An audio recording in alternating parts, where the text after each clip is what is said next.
আসসালামু আলাইকুম ভিউয়ার্স। আমি বাসায় এসেছি। আমার বাসায় আমার আম্মা ছোট পরিসরে কিছু মুরগি পালন করেছে। তো আপনাদেরকে আজকে সেটি দেখাবো এবং এটা থেকে কি পরিমাণ কি লাভ হয় বা কি বিস্তারিত সেই বিষয়গুলো আপনাদেরকে দেখাবো। তো ফার্স্টে চলুন দেখা যাক আমাদের মুরগিগুলো।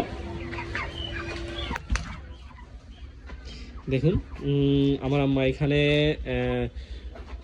৮০ পিস মুরগি কিনেছিল। তো টোটাল ৪ পিস মুরগি মারা গিয়েছে। বাচ্চাকালে ২টা মারা গিয়েছে বোর্ডিংয়ের সময় এবং পরবর্তীতে ২টা মারা গিয়েছে। টোটাল ৭৬ পিস মুরগি রয়েছে। এখন এই ৭৬ পিস মুরগি থেকে চলুন অ্যাভারেজ ওজনটা বের করা যাক। যে কোনো ৩টা মুরগিকে ধরি।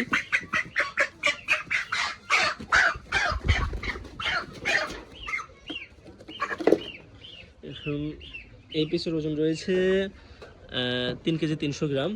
দেন আরও আমরা দিই।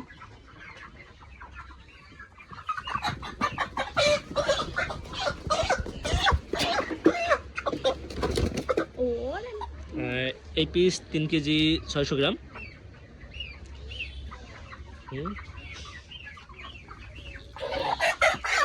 ওটা নামো সব।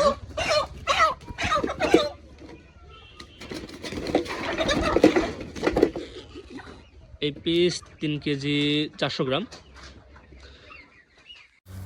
এখন এক নজরে চলুন হিসেবটা দেখা যাক। আমরা এখানে মুরগি ৪০ দিন পালন করা হয়েছে। টোটাল ৭৬টা মুরগি ধরি আমরা। ৮টা ছিল, তার মধ্যে 4টা তো নাই হয়ে গেছে। ৭৬ পিস মুরগি ধরতে পারি। ৭৬ পিস মুরগির মধ্যে অ্যাভারেজে ওজন পেয়েছিলাম আমরা ৩ কেজি ২৫০ গ্রাম।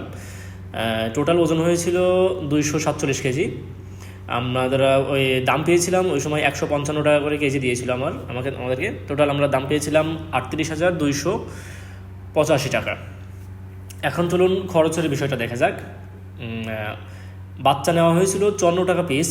৮০ পিস বাচ্চা নেওয়া হয়েছিল ৪,৩২০ টাকাতে। খাবার লেগেছে ৮ বস্তা। ৮ বস্তার সামান্য কিছু ছিল, আমরা 8 বস্তা করতে পারি।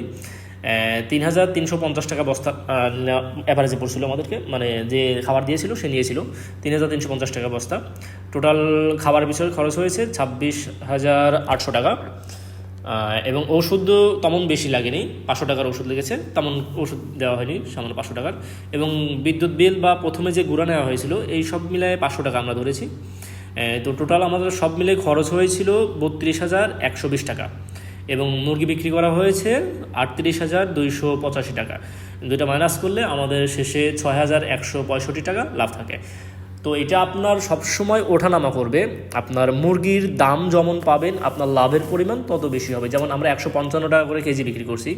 এখানে যদি আপনি একটু দাম বেশি পাইতেন তাহলে যদি নর্মালি আপনি এখানে ৬০ টাকা বা ৬৫ টাকা পান তাহলে কিন্তু আপনার লাভের পরিমাণ ১০,০০০ টাকার উপরে চলে যাবে। তো আপনার মুরগির দামের উপরেই কিন্তু আপনার লাভের অংশটা নির্ভর করবে। তো আমাদের এখানে আরও একটা বিষয় ছিল, মোরগ অনেক বেশি পরিমাণে ছিল, মুরগি খুব কম ছিল, আর মোরগের গ্রোথ অনেক ভালো হয়। তো এই ছিল আজকের মতো। আল্লাহ হাফেজ।